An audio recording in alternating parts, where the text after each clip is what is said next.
morning, and thank you for being part of our show today, but most importantly, letting us into your day. This is Enterprise Morning, reaching you from Enterprise Television from the economy capital of Nigeria, Lagos. I am Henry Igwebike. Like we often do today, also, we'll be starting with our newspaper headlines to see all that we have, and right after that will be our main conversation also for today. But please do well to be part of our community. Have a say in what we say. You can always find and reach us at enterprisetvnews.com. You may equally like, comment respectfully, that is, and follow us on all our social media platforms at Enterprise TV 7. We're so honored to have Dr. Victor Ohai, public affairs analyst, to go through all that we have from our newspaper headlines. Good morning to you, Dr. Victor Ohai. Good morning. Thank you so very much for your time. Now let's start off with the Vanguard newspaper for today. We have on big story here, ahead of 2027, why opposition can't upstage the ruling party. Well, that's a bit strong there. But let's get to other matters here. Doctor, let's talk about this other matter. Why Rivers crisis, why I won't settle rift with Fubara, and that's coming from Wike. He had a media parley yesterday, and of course, like he often does, he talked about so many things, amongst them, yes, why he would not settle the rift with his godson. Speak to us on this, Doctor.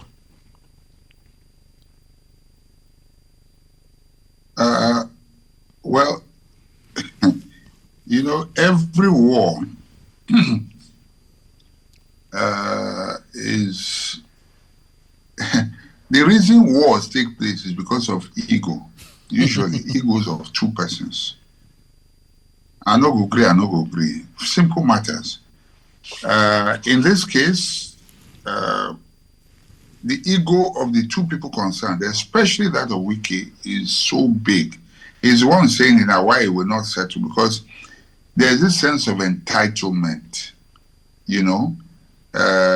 Rivers has become a property for him, and nobody can take it from him, not least Fubara. And so he's not settling any rift because he feels he cannot be usurped from his position as the leader of the party. But thank God, man is not God. My problem with our politicians is they get into power by the grace of God and the people. They get there, they forget how they got there. How in the early days they were humble, begging, trying to, and then the next thing is they just become lords of the manor. Nobody can talk to them anymore. They become emperors. And that's what we're seeing. Otherwise, why would you, having led Rivers for 8 years, and before that you have occupied several other political positions, and now you're also a governor in another state, so to say, the Federal Capital Territory, at the center, courtesy of the president, you are from a different party, not even the ruling party. You are occupying another position again by grace, and you are not taking your eyes off where you were. You are still going to fight. With one in your hand is not enough for you. You are still going to fight for the one that you have left. I don't know what to say. That's a deep sigh, Doctor. But they have said, you should say, may Nigeria not happen to anybody. But, so I'm not going that direction, but I'm looking for something similar to say to, what do you call him,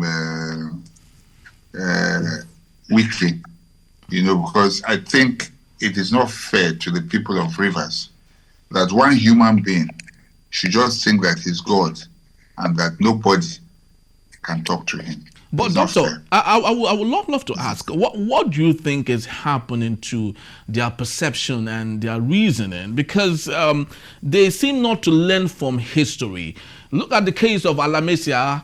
Look at the case of Ibori. These were equally two big personalities that were in charge of their territory at the time.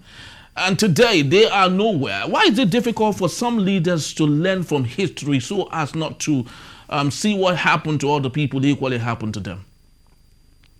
Well, sorry, I'm trying to adjust my light. Okay. People do not learn from history, unfortunately. You see, Thank God they say men were God. Thank God that men are not God. You know, a lot of our people, when they get in there, they forget their humble background. They forget where they're coming from. And then the next thing they just do is like everybody must worship them, they become gods. And that's the problem that we have. And Amesia and the rest of them, they get in there, they don't want to leave. Yes, I think I found what I was looking for. Okay. May Nebuchadnezzar happen to them.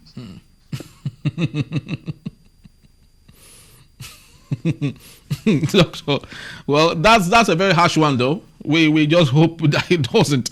But doctor, let's take a look at this other issue. You know, from one a big issue to another one. Ahead of 2027, why opposition can't upstage a ruling party? Don't you think that's another show of ego from the ruling party?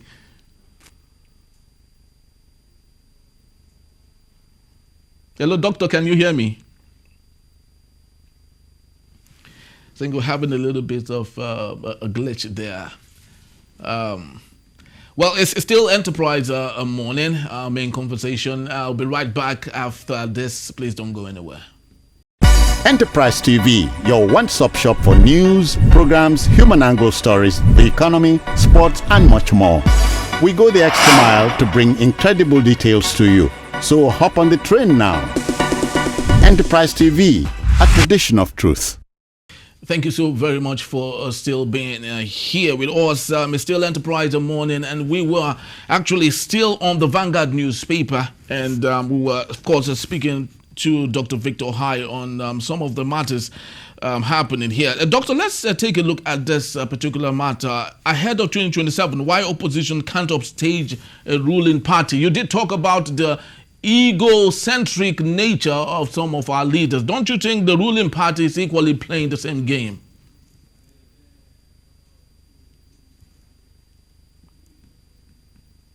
Hello? Yes. Can you hear me, doctor?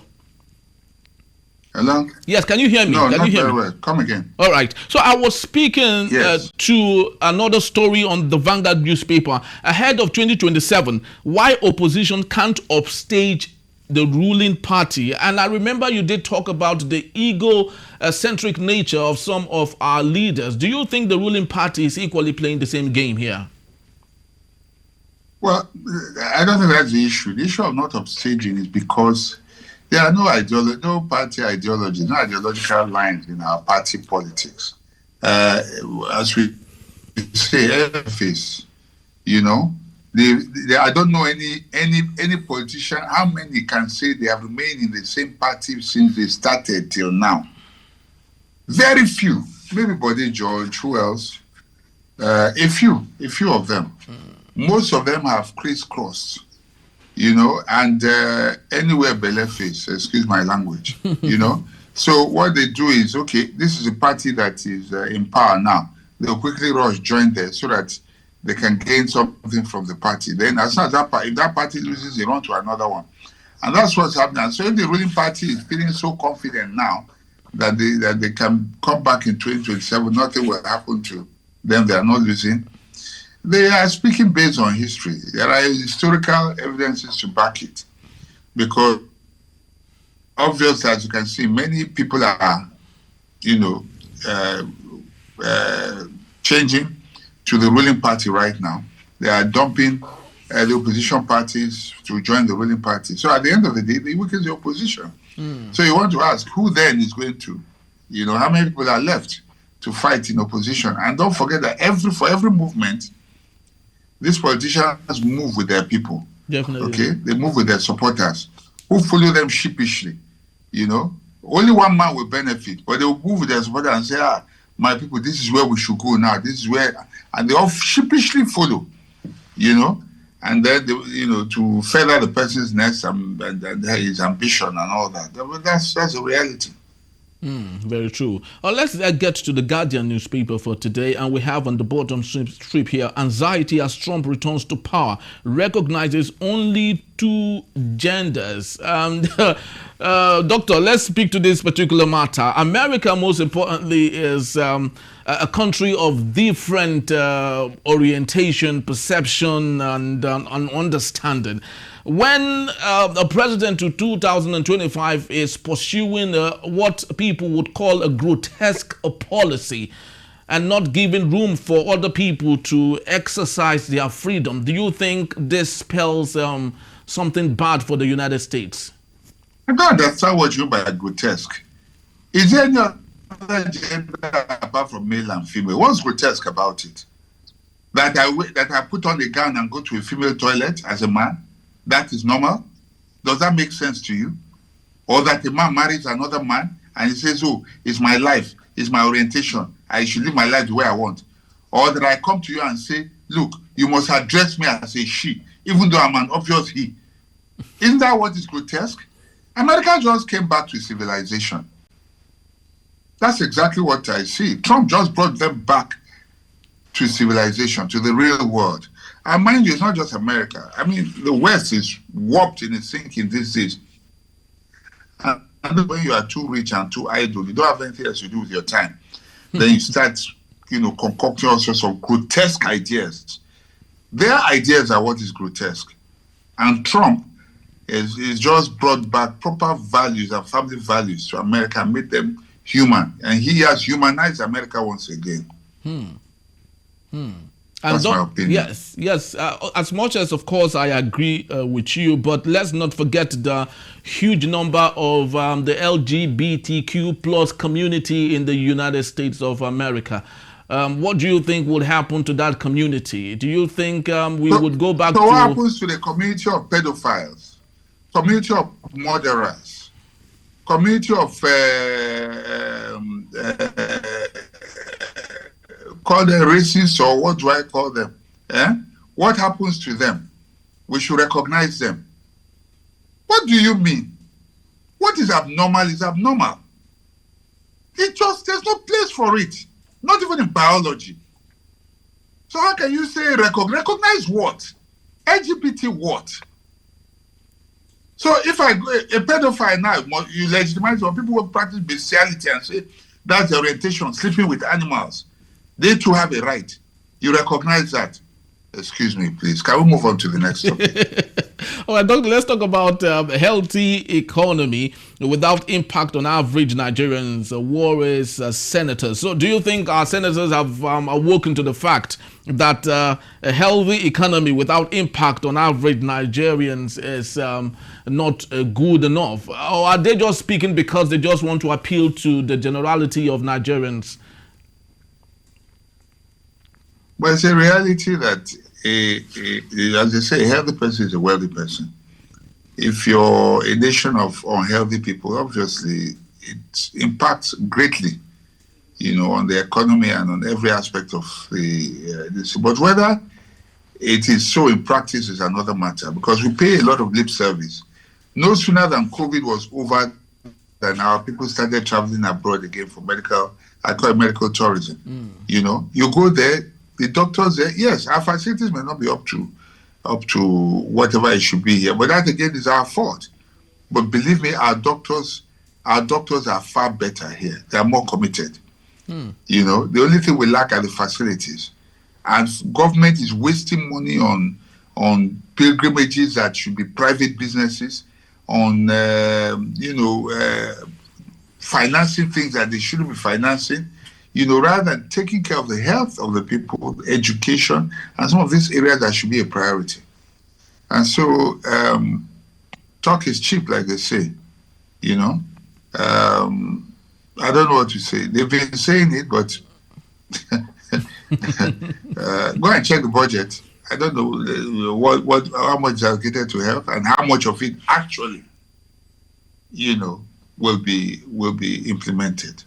But Doctor, you've been there and you have equally, taken part in some of these things that we keep talking about. What do you think really we need to do to rejig this issue of complacency from our leaders. They get to power telling us they understand better, and when such opportunities are given to them, they don't do anything. How do we start getting this right? Okay, so let me correct something before you hang a rope around my neck. I have not been there. No, as an active politician, listen. I'm actually speaking from... Wait, let me correct it, because it did not take time to do that. Let me do that. Okay, please. 2019, I ran against Buhari for the office of president. Yes. I did not succeed. So I have not been there. I have not had an opportunity to serve in any government. So you cannot say, that I've been there and why that. No. When I get there, then you can tell you can tell the difference. Right, hopefully. But for now, yes. So, but for now, a lot of, and I can't even say you have people there who don't know what the ordinary man feels, because in fact, the worst people are even the poor people who get into government and then forget where they are coming from. They forget their very roots. They've never been poor in their lives. It's so unfortunate. But I guess it boils down to the individual. A lot of the people we have are not prepared for true leadership. All they go there for is primitive acquisition of wealth. And so the only thing that makes sense to them is where is the money? How can they make money? Otherwise, why would one person alone be stealing 100 billion? And I can't even wrap my head around what 100 billion naira means. And so on and so forth. So it's just crazy. And our institutions are so weak. Individuals are so powerful. The institutions cannot check them. Our judiciary is not helping matters. These are some of the checks and balances that are supposed to have been put in place by our founding fathers, and those that crafted our constitution. The legislature, that should be a check on the executive, is just a mere rubber stamp. So that's why we're the way we are. Unfortunately, I can't predict that anything will get better. It is at moments like this I empathize with Badenoch. Not about abusing Nigeria as a country, but that there are facts in some of the things she has said. Very true. We should separate. We should remove the message from the messenger. You may crucify the messenger, but listen to the message. She's spitting facts. It's terrible. Our leaders should not be fighting her. They should introspect and look at what she's saying and say to themselves, is it true? What can we do about it?